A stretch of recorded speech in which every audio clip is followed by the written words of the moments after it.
हम देखते हैं एक सिक्योरिटी वैल्यूएशन का क्वेश्चन है, क्वेश्चन नंबर 31, जो कि पेज नंबर 4.35 AFM का क्वेश्चन है। मार्क उसको जो हम समझ लेते हैं उस क्वेश्चन में क्या है। अच्छा क्वेश्चन है उसमें। उस क्वेश्चन को जो हम PDF में डिस्क्रिप्शन में डाल दूंगा। उसमें क्या है, जैसे एक बैंक A है, वो क्या कर रहा है, बैंक B से कुछ पैसा चाहिए उसको। तो बैंक ए ने उसको 10% गवर्नमेंट ऑफ इंडिया, मतलब गवर्नमेंट जो है गवर्नमेंट बॉन्ड उसको वो दे रहा है, 10% की गवर्नमेंट बॉन्ड दे रहा है। अब सबसे पहली बात ये है कि ये पता करना होगा कि वो जो बॉन्ड दे रहा है वो कितने का बॉन्ड दे रहा है। इस क्वेश्चन में एक बात बोला है कि जितने का बॉन्ड बी को मिलेगा उसमें से 2% वो मार्जिन काट के, मतलब 2% मार्जिन काट के बाकी 98% जो है वैल्यू उसको ट्रांसफ़र कर देगा बैंक ए को। तो सबसे पहले हमें ये भी जानना है कि कितना रुपया बैंक बी ने बैंक ए को दिया। उसके लिए सबसे पहले हमें ये जानना होगा कि बैंक ए ने बैंक बी को कितना रुपया दिया, और बैंक बी जो बैंक ए को दे रहा है वो 14 डेज़ के लिए वो पैसा दे रहा है, और उसका इंटरेस्ट रेट चार्ज कर रहा है 5.65% पर एनम के रेट से। अब यहाँ पे हमको सबसे पहले ये निकालना होगा कि कितना वैल्यू का बॉन्ड जो है बैंक ए ने बैंक बी को दिया। तो क्वेश्चन में बोला है कि 8 करोड़ रुपए, बट एक बात ध्यान दीजिएगा कि यहाँ पे जो है वो फेस वैल्यू की बात कर रहा है।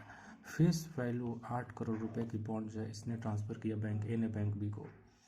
उसने ये नहीं बताया कि आज की बॉन्ड की वैल्यू कितनी है, उसने ये बताया कि आज की बॉन्ड की फेस वैल्यू जो है वो 8 करोड़ रुपए का है, जो कि बैंक ए ने बैंक बी को ट्रांसफ़र किया है। तो इसमें सबसे पहले हमें ये निकालना होगा कि आज जो 8 करोड़ रुपए फेस वैल्यू की बॉन्ड ए ने बी को दे रहा है उसकी आज की मार्केट वैल्यू है क्या। उसमें जैसे कुछ इंटरेस्ट ऐड होंगे तो उसकी वैल्यू बढ़ेगी। तो आज के रेट से उसकी बॉन्ड की वैल्यू जो है वो कितने अमाउंट का, मतलब अगर 8 करोड़ रुपए फेस वैल्यू है तो उस फेस वैल्यू को हटाइए, उस फेस वैल्यू के जगह पे 8 करोड़ रुपए का अगर हम आज की मार्केट वैल्यू ले तो कितना होगा। मतलब सीधी सी समझने वाली ये बात है कि अगर 8 करोड़ रुपए का बॉन्ड है और हमें एक बॉन्ड की प्राइस आज पता चल जाए, अगर हम नंबर ऑफ बॉन्ड निकालना चाहें, और इस क्वेश्चन में एक बात ज़रा एजम्पशन लेना पड़ेगा, एज्यूम करना पड़ेगा कि जो है आज की फेस वैल्यू बॉन्ड की 100 रुपीज़ है। वैसे भी जहाँ क्वेश्चन में नहीं दिया होता तो हम मानते हैं कि बॉन्ड की फेस वैल्यू जो है 100 है, और अगर कोई शेयर है तो उसकी फेस वैल्यू जो है 10 रुपये मान लेते हैं। तो इस क्वेश्चन में भी एज्यूम करना पड़ेगा कि जो है बॉन्ड की फेस वैल्यू 100 है। तो अगर हम ये कहें कोई बॉन्ड जो है वो 8 करोड़ रुपये का है, तो आज उसकी फेस वैल्यू जो है 100 है, तो नंबर ऑफ बॉन्ड निकल जाएंगे। ये जो है नंबर ऑफ बॉन्ड निकल गए। तो अगर नंबर ऑफ बॉन्ड निकल गए तो इसमें अगर हम मल्टीप्लाई करते हैं, आज की जो वैल्यू पता चल जाए हमें, आज की जो वैल्यू अगर हमें पता चल जाए उसको हम मल्टीप्लाई कर दें तो हमें जो मिलेगा वो टोटल आज की वैल्यू मिल जाएगी कि आज हमने कितने रुपए का जो है बॉन्ड वो बैंक ए ने बैंक बी को जो है वो ट्रांसफ़र किया है, ये वैल्यू मिल जाएगी। तो सबसे पहले हमें यही निकालना होगा कि ये जो वैल्यू है वो है कितना, आज बॉन्ड का वैल्यू है कितना। तो उसके लिए सबसे पहले देखिए, इसने बोला है, क्वेश्चन में बोला है कि जो है बैंक का आज जो है वो प्राइस है 99.42, और इस पे जो है 262 डेज से इंटरेस्ट जो है वो एक्रू हुआ है। मतलब यानी ये जो प्राइस है वो क्लीन प्राइस है जिसको हम बोलते हैं, ये जो है वो क्लीन प्राइस है, मतलब विदाउट इंटरेस्ट, अभी इंटरेस्ट चार्ज नहीं हुआ है। मतलब अगर हम ये बात करें कि सपोज डैट ये बॉन्ड है, यहाँ 262 बॉन्ड यहाँ इशू हुआ, या जो भी यहाँ तक वैल्यू रही होगी बॉन्ड की, हम 260 डेज बाद पहुँचे तो आज हम देखें तो यहाँ पे 99.42 बॉन्ड की वैल्यू है, बट इसमें जो है ये इंटरेस्ट की वैल्यू ऐड नहीं है। तो अगर हम इसमें इंटरेस्ट की वैल्यू ऐड कर दें 262 डेज़ का, जो कि रेट है आप देख सकते हैं 10% के हिसाब से, तो हमें आज की वैल्यू पता चल जाएगी। तो आप 262 डेज़ का अगर इंटरेस्ट निकालेंगे, मतलब 99 फेस वैल्यू पे, और इंटरेस्ट याद रखिएगा हमारे साथ ये गलती हो जाती है बार बार कि हम क्या करते हैं, इंटरेस्ट जो चढ़ा देते हैं इस पर। इस बात का ध्यान रखिएगा कि कभी भी इंटरेस्ट जो है वो फेस वैल्यू पे चढ़ाइएगा, और यहाँ पे 100 फेस वैल्यू है, इस पर इंटरेस्ट चढ़ाएं। अगर एक बॉन्ड की बात करें हम, ये इस पर इंटरेस्ट चढ़ाइए आप 10% के हिसाब से 265 दिन का 360, तो इंटरेस्ट की वैल्यू आपकी आ जाएगी, कर लेते हैं 100 इंटू 10%, 7.277 प्लस 99.42, यानी बॉन्ड की वैल्यू आ गई लगभग 106.70। मतलब एक बॉन्ड जो वो ट्रांसफ़र कर रहा है, एक बॉन्ड बैंक बी को, उसकी वैल्यू है 106.70, जो कि हम आपसे बोले थे यहाँ पे जो सॉरी आपको दिख नहीं रहा हो पर देख लीजिए, ये 100 पे हमने 10% चढ़ाया 262 दिन के लिए 360, इंटरेस्ट आ गया 7.277, हमने ऐड कर दिया तो बॉन्ड की जो है वो आज की वैल्यू मिल गई जो हमें यहाँ पे चाहिए था। मतलब अगर इस चीज़ को हम यहाँ पे पुट कर दें तो हमें ये पता चल जाएगा कि आज जो बैंक ए ने बैंक बी को जो टोटल ट्रांसफ़र किया बॉन्ड, उसका पूरा वैल्यू क्या है। तो अगर हम इसको यहाँ पे पुट कर दें 106.70, तो इसकी वैल्यू आ जाएगी